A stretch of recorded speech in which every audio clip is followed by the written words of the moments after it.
Okay, Terroir Academy, which is this is a project I'm pretty much more involved now, and it is a project that is also the last 2 years having a lot of success.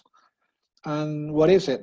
It is basically an educational project. It is a wine education project towards the sommeliers, and we build it. Trying to study and clarify the sometimes confusing concept of terroir, terruño. Basically, we didn't want to give any class of viticultural winemaking because everyone has this already. So this is something to add to these studies, something complementary. So we've been doing this for so many years. Especially, it was designed for sommeliers in training process, but now it's the active sommeliers that have been demanding this a lot, and it is incredible. We have been doing this in Spain, and we have built up now an incredible database of sommeliers that now we have a fantastic relationship with them, and our Pago wines are now being sold best than ever. Which is the second part of this program. But also, I mean, there's some people, is really designed for people that are very much into wine and they enjoy it a lot. We divide the whole thing into 4 chapters: soil, climate, and variety, and human factor, which we think it gathers the concept of terroir. And like I said, it's almost 700 people. We have more than this now. Mainly, it is Spain focused, with some in Europe, in some of the markets that we have better representation, and mostly sommeliers, Michelin star, but a little bit some wine educators and sales specialists. And the best thing is building up the coordination with our sales team in order to generate Pago listings. We are also having this social media going up, and it's not only an Abadia Retuerta thing, because we have a little external committee that help us with some sommeliers, a master of wine, Pedro Ballesteros, some people that work in the sales business that brings to us the consumer insights, and then we build up a content that I think is interesting and very practical. Like I said, no theory, but pretty much data, the way we use basically all what we have learned in the university and in the schools, how we bring this into the terrain and work with this. So you need to follow Abadia. So the Academia del Terruño, social media. So we're building this active community. We are now working on the level 2 of the Terruño Academy, because what we were getting in our questionnaires is that after 4 hours, they were greedy for more information, for more classes like this. And this is what we are building up now for them, because the issue is that sommeliers were coming from one of these classes. We were conquering them, obviously, but we needed to keep the touch and contact with them over the years. And we are in the process also to make it more international now and replicate, why not, in the USA in the future. What I've seen is that sometimes with very technical stuff, it is usually a local partner with a lot of reputation to be trained to do this. The Terruño Academy would be better, because especially, for example, in Switzerland, English is not understood for everyone, but anything, this is something for the future. So I'm gonna go very quick with some of the things that we see in the Terruño Academy to show how this is like. That also tells about how we work in Abadia Retuerta, okay? We are in the first chapter, climate, because the main 2 things that worry us is temperature to reach maturation, and also water, the water source, the water scarcity. So we're gonna, how we deal with this, no?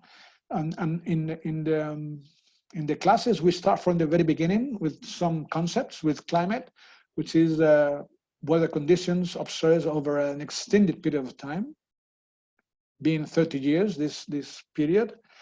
And what is a vintage? It's actually the fluctuation around that average of in climate. And it's funny about the vintage because there's many discussions about vintage variation, whether this is good or bad for the brands. But this is another story. I don't want to open that door. And then the climate change actually refers to alterations of these average conditions. So this is also what we are having. We talk a lot about the climate change.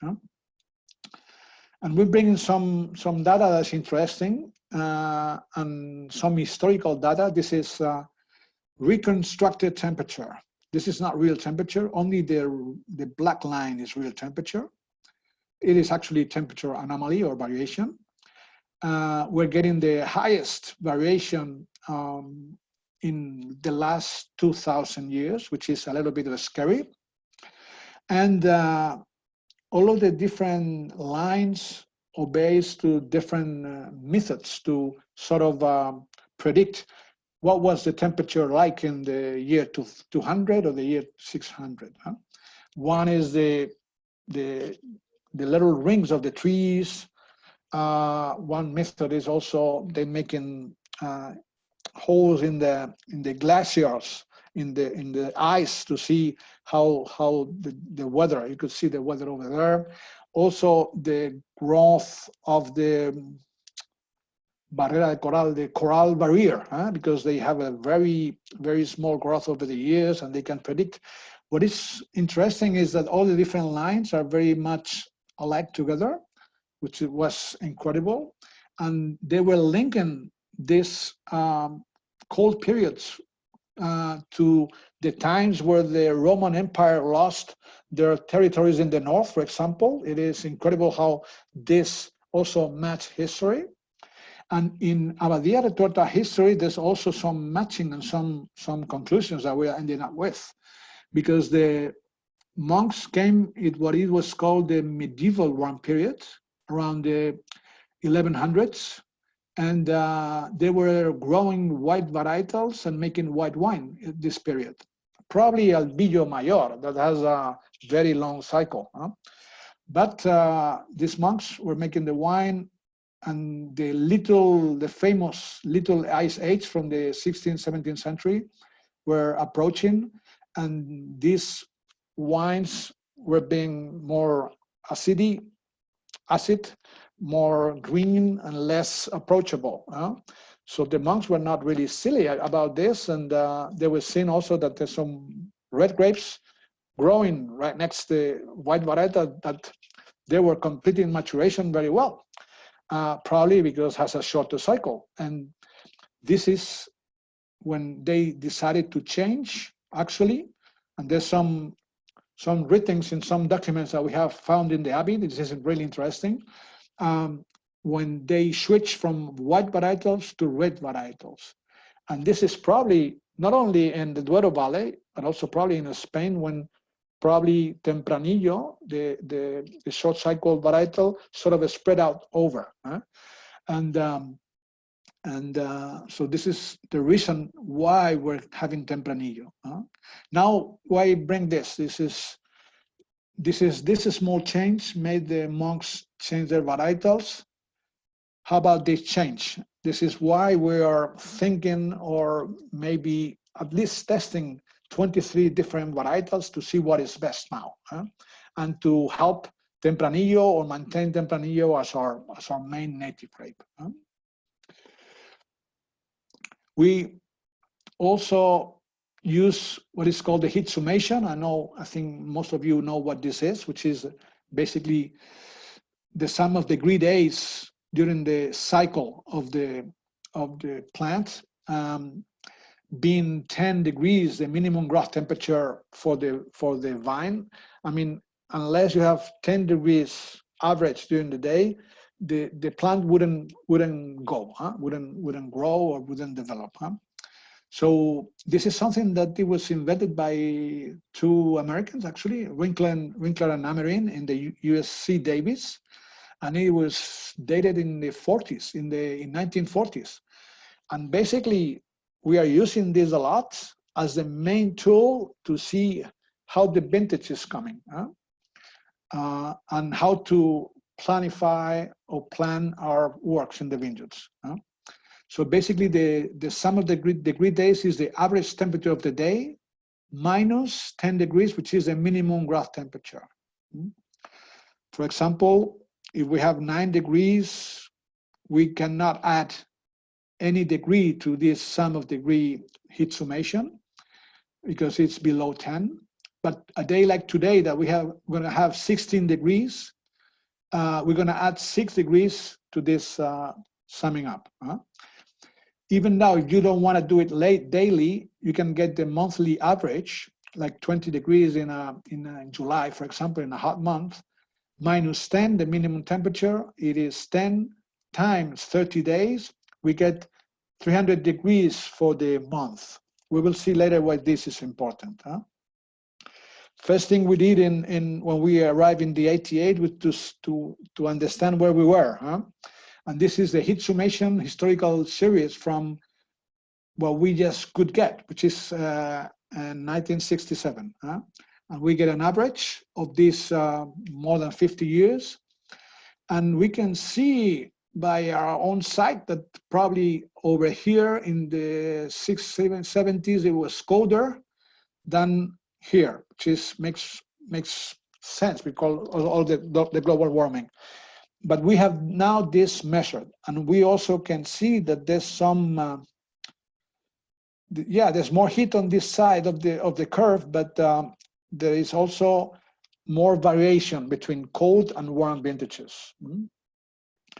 So that was Ribera del Duero area, and we make a zoom or a little more deep into the Abadia Retuerta area. We have here a little chart about we're getting the average of the last 15 years, which I think is much more representative than 50 years, because this is the last 15 years, is the kind of like temperatures that we're having lately. And we're getting the average per month, even the daily average on each month that we should be having.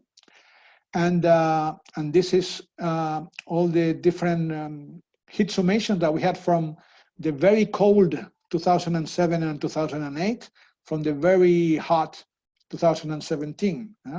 And this is very simple, and even my kids understand this. 2008, very cold vintage. It was not reaching 1,200 degrees.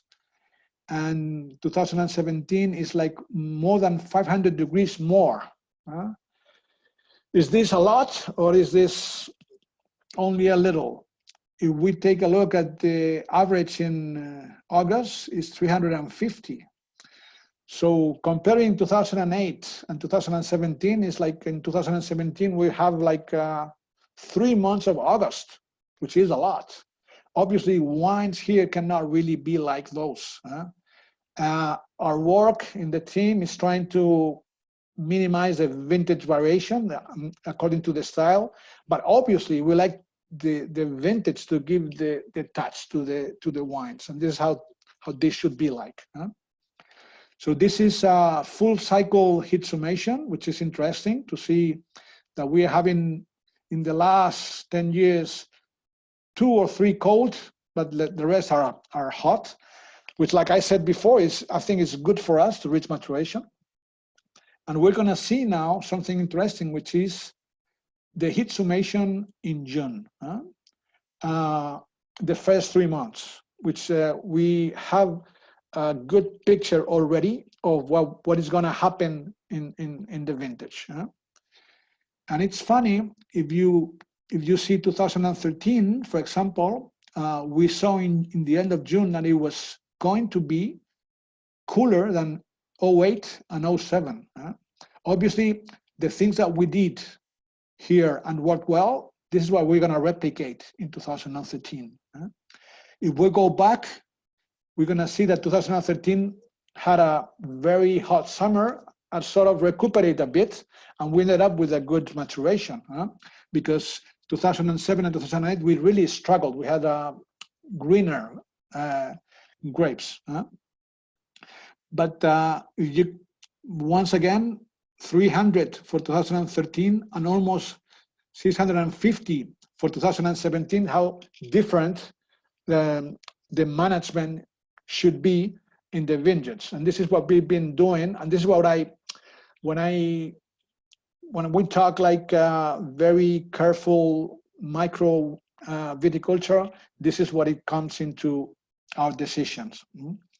It is funny because we produce like a little, how do you say, a little informe or report for our friends winemakers in the area, telling what we think about the vintage, because they know we measure all of these things. And then a little vintage comparison, the famous 2008 coldest in the last years and the warmest, 2017. We can see how the difference during the months and how different in terms of heat this vintage was. Usually heat and water goes together. We will talk about water later. And 2008, some conclusions. The first day of harvest was October 20. 2017, first day of harvest, September 10. 1 month and 10 days before. The thing is that in June, we already can predict, almost can predict, the dates around that we're going to be harvesting. We can use this for many reasons, even for organizing employee vacation or many other things, and organizing, planning marketing activities, all of these things, and we really are quite accurate. Average alcoholic degree in 2008, 13.3, very much like we used to have in the 70s. 2017, 14.5. Harvesting 1 month and 10 days before. And one easy conclusion is in early harvest, you can choose the point or degree of maturation you would like to have. In late harvest, all you need to do is wait until you see what kind of maturation you can really get. Okay, climate change, obviously yes, but this is how much in our place we have it measured. This is the average heat summation of the decade of the 70s. In the 80s, we had 88 degree more that we know already. That is like having 2 months of October. And then in the 90s, 105 more than in the 80s. We had a little break in the 2000s, probably because of the effect of 2007 and 2008 that made it pretty much the same as in the 90s. And then going back again in the last decade. At the end, it is 283 degrees comparing the 70s to the last decade, which we now understand that it is a lot. And obviously the wines today are not like the wines in the 70s. And it's not like, what we like, that our wines are always 14-degree alcohol, but this is what nature brings out. And this is one of the examples of the forecast reports that we send to our people. And this usually is only 2 paragraphs, which is what we send. One telling about the temperature, one telling about disease, and one telling about water. The date of this report was July 15, 2019, last vintage. July will once again break the heat records. This is very common now. Now we have a lot of records, and we are saying as part of the climate change that we're breaking records of heat, of rain, or of wind, lately a lot. So we again break the heat records we had from 2015. I cannot read because we are in the middle of here, but this means that the vintage will recover the initial delay. We started with a little bit of cold, but now we are forecasting that we're going to recover this delay because of the forecast of temperatures that we use also a lot. This is what we take into account, the temperature predictions of the average degrees in the last years. For the rest of the month, we will be in a vintage similar to that of 10 years before, like which is 2009, and we can then see what worked in that vintage. And even we can measure this like a week later than 2015. In any case, we are sure that this is going to be an early vintage. And we also advance that the Verazon would be noticed very soon. And then due to the stress on the existing disparity is going to be quite uneven. And we expect, not hope, expect that they're expecting the harvest of the white varietals in mid-September, as it was. And then the reds as for September 20. This didn't happen because we had a very exceptional cold wave in the beginning of September, but basically it was 10 days after. So we share this with all of our folks because at the end, we're not releasing something that is a secret. We're just trying to let everyone profit of our studies. When it comes to soils, this is where I bring the rainfall in, because you will say rainfall should be related to climate, but really rainfall is not. It is important, but it's not that important. What is important is that the water that the soils can retain. So we have historical data from 1946 now, incredible. And we see the tendency here going down. Obviously, during the 70s, more rain and more cloudy days and less heat. And now we have like all the disparity as well of the rain. But it's really, what is important for us is how it behaves in the soils. And I'm gonna ask you for a little attention now with these graphics, because we have now, well, we have since the very beginning some sensors in the vineyard at 10, 30, 60, 90, 120 centimeters. And these lines are these water levels in the soil. But if we take a look at the white line, which is the resultant or the sum of all of these horizons, we can see that, for example, in vintage 2014, it is from the rains in winter and in the spring, we have like 100% water reserves, which is the ideal way to start the vintage. And as from May, it is the heat and the transpiration of the plant. It is starting to consume the water until certain point. Yeah, in May is a bad break until certain point. And we also can even predict, because of the leaning of this curve, we can predict when we're gonna go to the wilting point, we're gonna be out of water for the plant. And then we can plan like a little survival irrigation here, which we did in 2014 vintage. This is basically the behavior of the water in our soils. What happened for example, in a different vintage in 2018? We were coming from the drought of 2017, and we were really worried because by February, we didn't have any rain during the winter. And then we start having rain almost every day in February, March.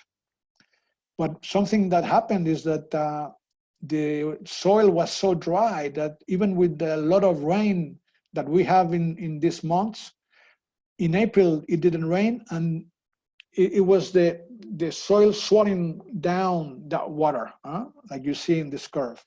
Luckily, we had some more rain in May, and in bad break, we started with some 100% water reserves.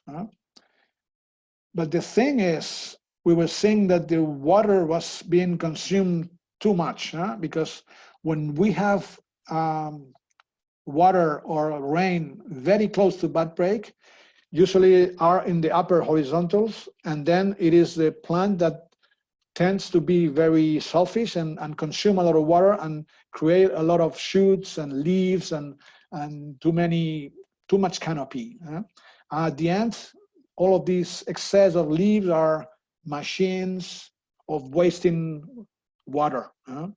So this is what I call the year in Ribera del Duero and of the trimming, of the cutting of the excess of vegetation. And yes, when we did this, we start seeing that the line started to lean more towards almost horizontal. It was way different behavior than any other varietal, any other vintage. And we were planning that we were going to be out of water in September 19, which is kind of odd. And we thought that this was something else going on. And the thing is, we learned that it's not only what it rains in the state, feeding the water reserves in the soil, it is what it rains in the entire region, or in your entire sort of cuenca. And basically we saw during the summer we didn't get any rain, but these blue points is the dams of water, or usually there are many built in Spain because water scarcity is very common. So what happened during the drought, these dams were at 5%, 10% the most. With all the rain in the spring, the doors of these dams were closed, and then they were filled up to 95%. And the summer storms were forcing to open these doors or clutch or huts of the and then the level of the rivers were kind of higher than usual, and they were feeding obviously all the soil water reserves, and this is what we observed, and it's particularly in this year. What is happening this year? Because we're already watching the 2020 vintage. This is October when it started to rain. We had almost 400 liters of rain already. We have a rainy winter, and we are now happy with 100%, and we need to watch if we have too much humidity to see what we need to do. This is also the historical series of water reserves in the soil. It seems that we always have water, but knowing that the wilting point is there, there's some vintages, but we had no water at all. Usually in these vintages, as opposed to the vintages that we had a lot of rain, we have a limited growth and very tiny berries. And usually the crop is obviously less than average. This is today, we're positively saying that 2020 is going to be a generous harvest if we save obviously the spring frost risk. So for sure, we're going to have a harvest that is going to be in the neighborhood of 2018 or 2016 in terms of kilos. So we need to watch also the size of the berries and obviously the way we want to do work in the winery with the maceration and extraction. And this is what the report says about water reserves. In 2009, back to the report of July 15, sorry. According to the current consumption curve, a water shortage will begin to be noticed in 10 days. You see how accurate we can really get. So growth is already slowing down to 1 centimeter per day. So there may be plots that do not need any trimming at all. Or where some of them, because at the end we need to go out into the vineyards and see what is really happening. One thing is what the data is telling us, and one thing is what is happening really in the vineyard. In some of the plots we were going very smooth, but this was a fact that in these conditions the grapes will not be very chubby, and that how it was. It was with the very hot month of September, and now we sometimes call September now like August the 2nd, because really it's like it's been as hot as August lately. Many of the small berries were getting also a little bit with this raciny touch. Okay, some conclusions from Terruño Academy that I gave some highlights of what we see in class in 4 hours is that we have detected a gradual increase in average temperature. It's important to know how much and how to deal with this. There are warmer vintages, but also there are some very cold. And the critical months to watch are June and July, and this will determine the type of vintage that we want to have. September is now like an August too, like I said, and it's crucial usually to finish maturation on cold vintages.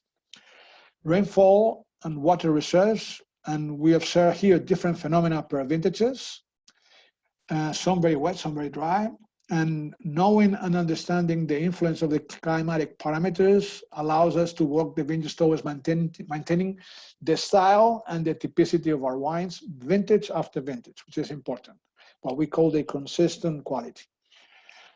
The study of new grape varieties is interesting, 23 already planted, and like I said in the beginning, is the Douro Valley is likely to be able to resist all of these climatic changes that we're facing.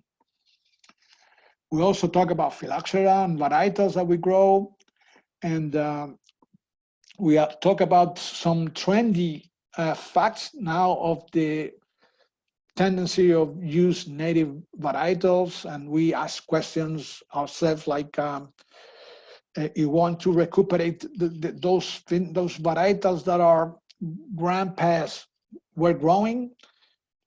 Why not? We ask the question that why they didn't continue with these varietals growing them, because probably they were not working well, maybe because of the climate, maybe because of the market, I don't know. But basically the reason is that the thing is maybe 50% of those recuperated ancestral varietals are going to do fantastic now, but maybe the other 50 not that well. And just the same, people are kind of not liking the foreign varietals, and I think they can offer as good wines as another varietal, being native or not being native.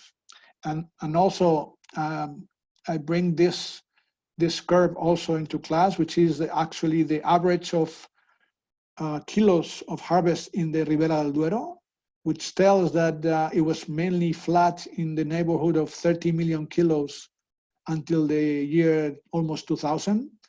And then it increased a lot because of obviously of the commercial success of the region. But this is meaning that many new Tempranillo is being planted here. And I'm not saying that the Tempranillo is not native. Probably if this Tempranillo is planted from one place to another, for example, from Rioja, from La Mancha, from Navarra, it needs to adapt to this region. We usually, we had actually a funny thing, which is a tasting in Ribera del Duero with this native tendency, bringing native varietals with top producers in Ribera, like Mariano Garcia, Mauro, Pingus, Peter Sisek, Raúl Perez from El Bierzo, bringing their Mencías and their native varietals. And we brought in our Pago Negranada, but also brought our Pago Valdebellón. And the guy called me, Alvaro, you sent the wrong wine. You sent the Pago Valdebellón, which is Cabernet Sauvignon.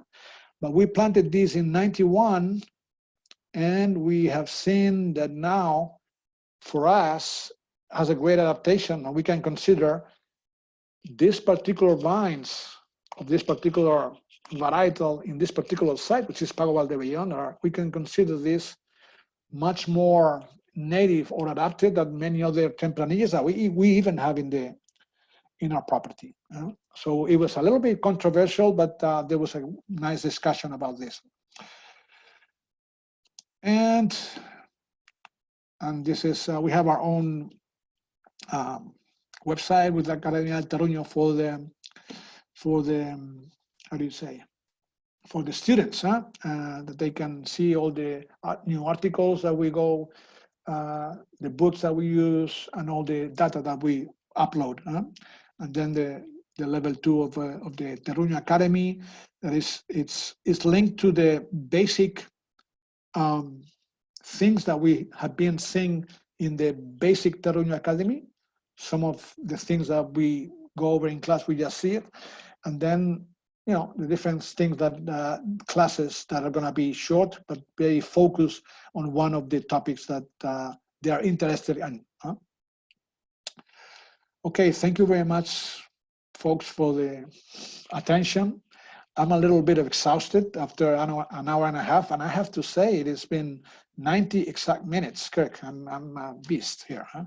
So I didn't allow our stop as planned. If some questions were arising, but maybe, I don't know, if you have anything to say, please do so. First and foremost, Alvaro, that was a fantastic seminar. Thank you. It was very informative.